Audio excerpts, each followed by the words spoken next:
Hello and welcome to the 15-minute show, part of the Arsenal Therapy podcast. As always, I'm your host, Adam Keys, and today we are going to be talking about Kai Havertz, one of my favorite topics. Before we dive in, please make sure to hit the like button on this video and subscribe to the channel. Keep helping us grow as we have been. But without further ado, let's jump in and discuss one of the most divisive topics among Arsenal fans this season, and that is our German midfielder, Mr. Kai Havertz. So we're off the back of a big win at Burnley and another big win at West Ham. Both games, Kai has played a starring role in, as he did against Liverpool, Palace, and then came off the bench against Forest. But Kai's form has been something that has been a hot topic for Arsenal for a long time. We've seen people say that his signing is one of the things that will have cost Arsenal and Arteta the title, which is complete nonsense. And anyone that's watched Kai in any kind of detail this season will have seen a constant evolution in his role in the team and just how much he has grown as a player at Arsenal. It's been a very steady rise during his time at the club. And it's one of those, at the beginning, he was nowhere near as bad as people said. And then now he's developing more into the player that we thought we were going to get. So when you look at what Kai offers, he's a player that is incredibly flexible. And he did an interview with The Independent yesterday. And I thought this was a great quote from Kai. It was, "The pocket position suits me very well, but wherever I play, I'll give everything. I've said it many times and feel comfortable wherever. I like to be on the pitch, and I'm not a player who just wants to be in one position. I like to switch, to be flexible, and I think that is one of my greatest strengths. I'm going to give everything wherever I play. That is the most important thing." And this comes back to what Arteta said a couple of months ago, that Kai is a player that goes to war for you. He's a player that you can rely on in any circumstances. You put him on the pitch, he will give 100%. And this is exactly what Kai's saying here. And this is exactly what we've seen recently. When he's been asked to play up front for Arsenal, he caused havoc for Konate. There's very few strikers can really trouble Ibrahim Konate. He's one of the best centre-backs in the Premier League. If anything, I fully believe Liverpool and Arsenal have the two best centre-back pairings in the league. And I don't think there's a lot of difference between any of those four players. So for Kai to really drag Konate around the pitch like he did, he took him into areas that he didn't want to go. And that's only he's played up front 3 times for Arsenal: the Community Shield, the FA Cup, and the league game against Liverpool. And in all 3 games, he's caused big problems.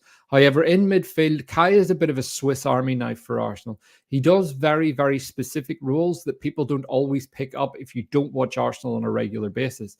And that's part of what makes him so special at the club. But it also makes it easy to overlook what he actually offers, because he was a player that was brought in and people expected more goals. And he's got 6 goals so far this season. Obviously, the first one was the penalty at Bournemouth that led to an avalanche of abuse from the media, with people saying that Arsenal were disrespectful for giving him the penalty. Kai has scored 17 penalties in his career. This wasn't the guy given a first sympathy penalty. That was a penalty that led to a big boost in confidence. We saw performances improve. But it was the Brentford goal that really changed everything for Kai. Last minute, coming in, attacking that ball at the back post, got his goal, followed it up with a goal at Lens. A couple of weeks later, gets the goal against Luton, a really important goal. Luton had just gone 3-2 up. Kai stepped up. And again, these are big moments for Arsenal. The Brentford goal was a match winner. The Luton goal kept us in the tie. And then he followed that up with a brilliant finish against Brighton. And again, it was 1-0, and Brighton were starting to chase us. We had battered them the whole day, hadn't taken our chances, and Kai stepped up and got that goal. And then he obviously got the 5th goal at Burnley to wrap up a 5-0 win. So that goal, obviously, at 4-0 up, it's one of those, the game was over anyway. But the goals are starting to come. And what's interesting, if you look at Kai's player traits, this is part of why I think people don't always rate him. If you look at shot attempts, he's actually in the 97th percentile for midfielders across the top 5 leagues in Europe. Chances created, 73rd percentile, which is pretty high for a player that you would say doesn't create many chances. Aerial duels won, 95th percentile. Goals, 92nd. Shot attempts, 97th. defensive actions are actually very low, but a large part of that is probably because he wins his duels higher up the pitch and he is competing so that they're not being classed as defensive actions. Touches, this is where Kai will get criticized. 11 percentile for touches. Now, people see a midfielder, and especially when you've replaced someone like Granit Xhaka, who Granit was a sixth, let's remember. He played deep. He was a high-touch player. He was on the ball all the time at Arsenal. He was your 80-touch player. Then when he changed into the left 8 role, those touches dropped down and he did become more of an off-the-ball player, and he was still getting around 50 touches a game. But Granit Xhaka was a passer. That was his number one asset. He could pass the ball. He could spread. He could create. Kai's not that player, and he never will be. So I think this is why he's often ridiculed by the media, by opposition fans, and even at times our own fans, is because he's not that player who's on the ball all the time. He's a player that is very considered in his touches. He floats around the pitch and he's incredibly intelligent in his positioning. And with his positioning, you can see here, these are the heat maps from Kai's last 3 games. Against Liverpool, the first one, he was playing as a centre forward. And if you look where he's congested, it's very much around the box in the center of the pitch. And he does drag himself all across the pitch. You can see him going into the wide areas, both the channels, high up the park, right near the final third, towards the corner flag. These are areas centre backs don't want to go to. And especially when you're marking against a quick 6'4" attacker who's very, very good at just holding the ball up and inviting others to come in.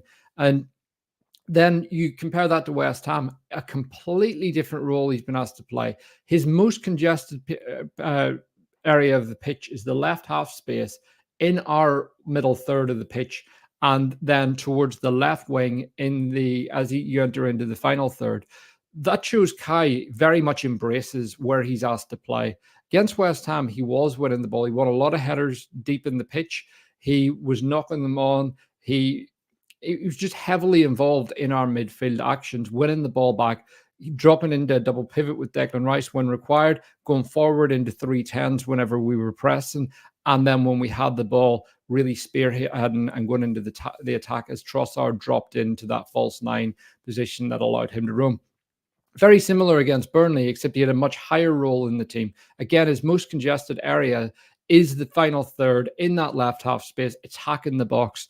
And when we look at some of his movements in these 2 games, you'll see exactly why he offered so much in these 2 games, both on and off the ball. But interestingly, again, we talk about Kai's being criticized for his shooting. He has an XG of 5.89 this season, has scored 5 goals. So he's slightly underperforming his XG, but that's not an unusual statistic. That's more a player that's being 0.89 goals off your XG is pretty normal. It's not often we see players that do outperform their XG, and to do it consistently and really hit it. The likes of Jota do that. Son, Harry Kane was a player that regularly outperformed his XG. But it shows that Havertz isn't that far off what would be expected of him. And I think what we actually need to see is more XG for Kai. We need to see him getting into those positions a lot more, and that is what we're starting to see, as we will show after this. But 32 shots this season, I would like to see more shots from him, and that's something we are starting to see. It was rare we saw Kai shooting earlier in the season, but now we're starting to see him actually hit the shots. But what is interesting, of the shots he hits on target, a lot of those do go fairly central in the goal, and that is why we saw against Liverpool, a lot of them stopped by Alisson, going straight at him. And this is something Kai needs to get better at, picking the corners. And that's a confidence thing. And it's night and day between the player we got from Chelsea and where he's at now. And right now, I believe Kai is only scratching the surface of his true ability. This is a player whose confidence was in the gutter when Arsenal signed him. But he was a superb player at Leverkusen. He won the Champions League at Chelsea in his first season, scored a Champions League winner, need I remind people. And then he was in a mess at Chelsea, but now he's a player getting his confidence back. So let's have a look at some of his movements in the last couple of games. So you can see these are both actions from the first half against Burnley. So ball comes in, top left-hand corner. it's Kai making that run very much as a centre forward into the box. And as you can see, the players behind him in that 10 position are Trossard and Odegaard. This is what's really working right now. Trossard's dropping deep for Arsenal, and Kai Havertz is going in behind when Arsenal have the ball. And then again, you see the bottom right picture here. Saka plays the ball into Trossard, who has it in possession now. Trossard goes to flick that ball on. Ultimately, this move leads to nothing. But look at that area of space Kai Havertz is attacking. That's a big, big space. And if Trossard gets his flick right there, Havertz is in, and that's potentially a goal. But these are the kind of movements. He was number one for runs into the box in the Premier League last season, which is a big reason Arteta signed him. He wanted that box crusher. He wanted a player that could add more attacking potency and score more goals from the left 8 position, and ultimately make Arsenal more unpredictable to play against. And if you look at Sander Berge closing them down here, chasing them, he's fairly lost at this stage, and he is reliant on that flick not being right. If that flick's right, Havertz is in and probably scores. Similarly, you look at these actions. The first is Saka plays this ball from deep and Havertz makes the run. So the dotted line that you see is where Havertz' run is. The solid line is where the ball actually travels. Havertz makes this run. He's in space. But what's really interesting about this, if you look, you've got 6 Burnley players just in this picture. That's how deep they're sitting. Arsenal need to be more unpredictable. Arsenal need to break teams down before they settle into low blocks. Thankfully, an early goal helped that on Saturday. But with Kai's run here, Saka knows exactly where he's going to go. He plays that ball in. Again, ultimately, this leads to nothing. But this completely unsettles defenses because it shows in previous years, what would we have done there? We'd have played that ball to Odegaard. Odegaard would have tapped it back into Saka, possibly into Ben White after that. We'd have started this slow interchange up the pitch and gradually increased the pace, which might have worked, but also might have led to us just hitting a wall and having to go again. These runs give Arsenal something different, give us a quicker approach. And again, the bottom one from Declan Rice, big long ping. Kai's found space on the right-hand side of the pitch again. And we can see Saka has dropped into the 9 role here. Trossard's dropped again into that 10 position with Odegaard slightly ahead of him. And it's Kai really making that run behind the defender. Big long run. And in this occasion, it was a perfect first touch from Havertz. And the pass into Saka could have been better. But again, it's these actions that are giving Arsenal something very different. Granite Xhaka couldn't have done these things. And it's time we stopped looking at what Kai's not doing that Granite was and look at what Kai's doing that Granite wasn't, because we've got a lot of players that can pass the ball. We're now a different side up against different challenges. And again, these are more examples of runs. The top one, we see Ben White on the ball. He's got the easy pass to Odegaard. He can play it out wide as well. Declan Rice is there, or he can go long to Havertz. Havertz starts making this run, and we can see the options that Ben White has here. And that's something with Havertz hold-up play. You can put that ball straight over the attack. You can see Burnley coming out at us. Ben White putting his foot on the ball, something that we like to see to drag players out. But again, there's 7 Burnley players in the Arsenal half that we can see here. So this is a different option that Arsenal haven't had before. Similarly, when we talk about his runs into the box, again, Trossard isn't in the box at this time. Trossard's the player playing the false 9 position. He's dropped back out again. It's Saka coming in and Havertz attacking the penalty spot. If this ball is an inch further forward, the defender doesn't cut it out and Havertz has a tap in. Again, these are things that Xhaka wasn't the player to do. But we're seeing Havertz really get into these positions and give Arsenal something very, very different. And those runs in behind ultimately lead to goals. You keep doing these. Football is ultimately a game of repetition. You keep doing the same things over and over again, you will break teams down. And if you do them at an elite level, teams can't stop you. So then if you look at the West Ham game a couple of weeks ago, we talk about his work going this way, but what about his work going backwards towards his own goal? So on this occasion, very early on in the game, West Ham broke and the ball goes wide to Ben Johnson. You can see Havertz is on the halfway line, absolutely starts breaking his neck to get back. He ends up at the edge of his own box and ultimately Kivior puts this ball out of play with a very simple cut out, which well read, and just puts it out for a corner. But you can see Havertz is the player. He was playing in midfield. He was the highest up. You can see Declan Rice beside him. You see Ben White and see Saliba in the picture. It's Havertz that makes that ball back first of his teammates. The only other one that's got back as quick is William Saliba, who has about 15 yards on him in the picture. That shows how quick Havertz is in defensive transitions and how quick he wants to get back and help his team. Again, when we talk about his defensive shape, what we've seen recently is whenever we're without the ball in the middle third or in our own third of the pitch, Havertz and Rice are dropping into a double pivot in midfield. And as the move, when we win it back and we start to progress, as we did here, Havertz starts to move forward quite quickly. In this instance, Odegaard gets the ball. Saka had won it very well. Odegaard carried it into midfield, does well, but ultimately loses this ball. It's Kai Havertz who's alert to the danger, picks this up, plays a square ball, and Arsenal keep going. And that's the thing with Kai. It's very intelligent passing. He's got great anticipation, great movement, great awareness. But he's also not looking to do the fancy thing every time. Another player maybe tries to beat his man and ultimately loses it. Kai just gives that square ball, lets us set again, and these things enable you to retain possession high up the pitch and dominate teams. We saw in the last couple of weeks, just on Saturday, he was involved in almost every goal. The first one, it's his run into the box that ultimately frees Odegaard, because it takes the man away, gives Odegaard that space, and allows the ball to travel straight to him. Now, it's a stretch to say the goal was down to him, because it's a beautiful strike from Odegaard, but it's those runs that are really helping give Arsenal something different and a bit more unpredictable.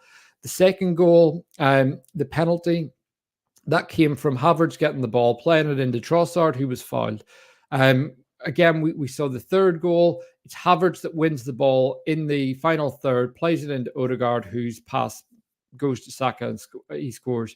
Fourth goal, it's Havertz in the box with a poor touch ultimately, but it's him in the box. It breaks to Trossard, and we score. Fifth goal, Havertz goal. And against West Ham last week, we saw Havertz have big involvements in the West Ham box.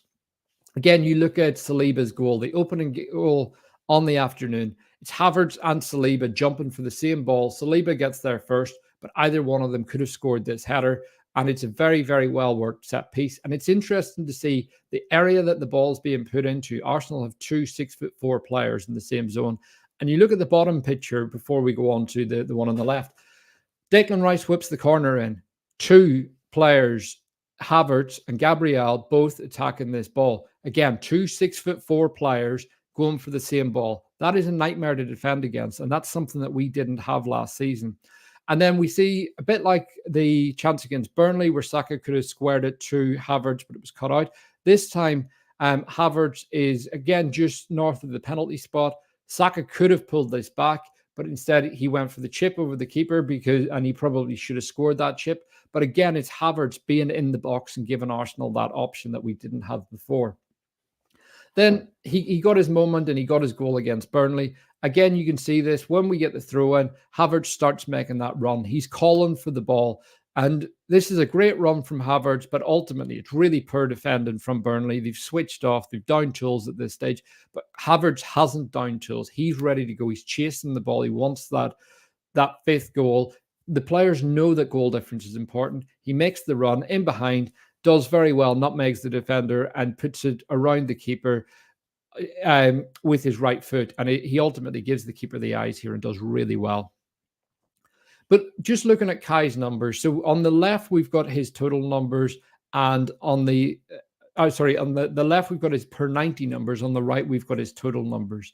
And if you look at what he's doing per 90, touches per game has gone massively up. At the beginning of the season, he was averaging around 27, 28 touches per game, and his involvement wasn't good in games. He was an off-the-ball player. We're now seeing that improve massively.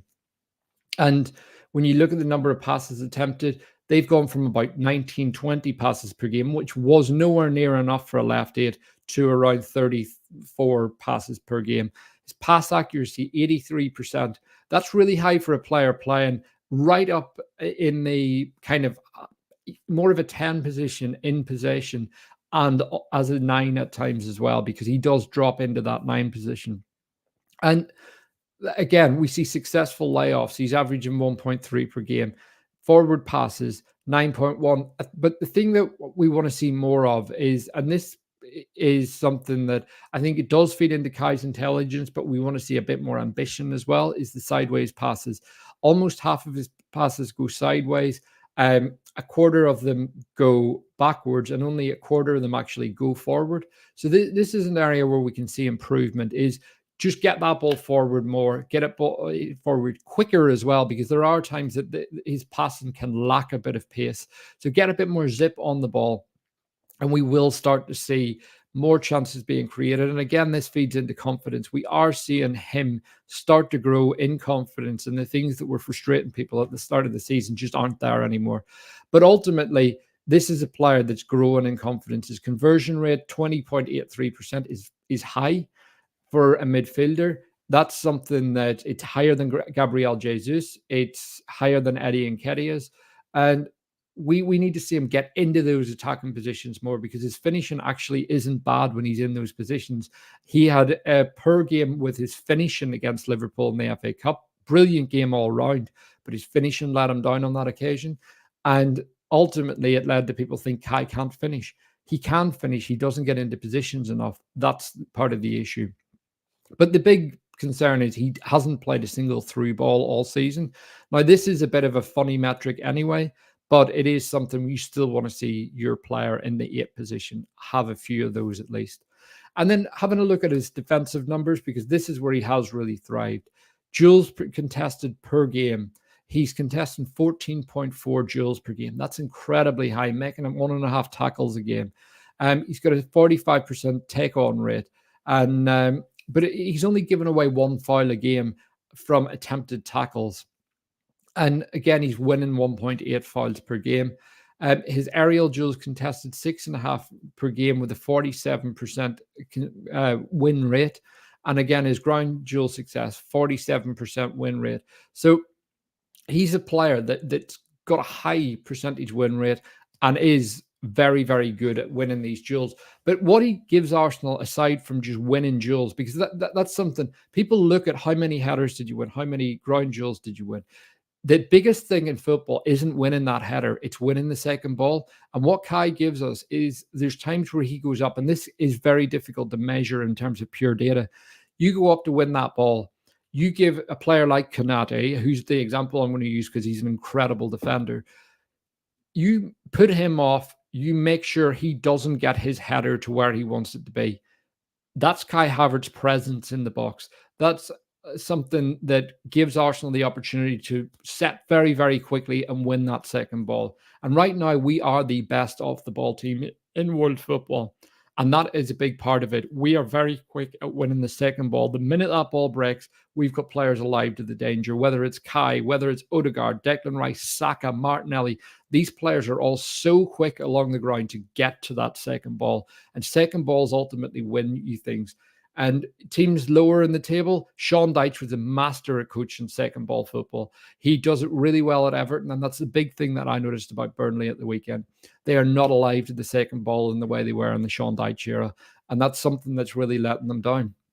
But ultimately, when you look at Kai, there are areas where Kai can improve. I'm not going to sit here and say Kai's faultless.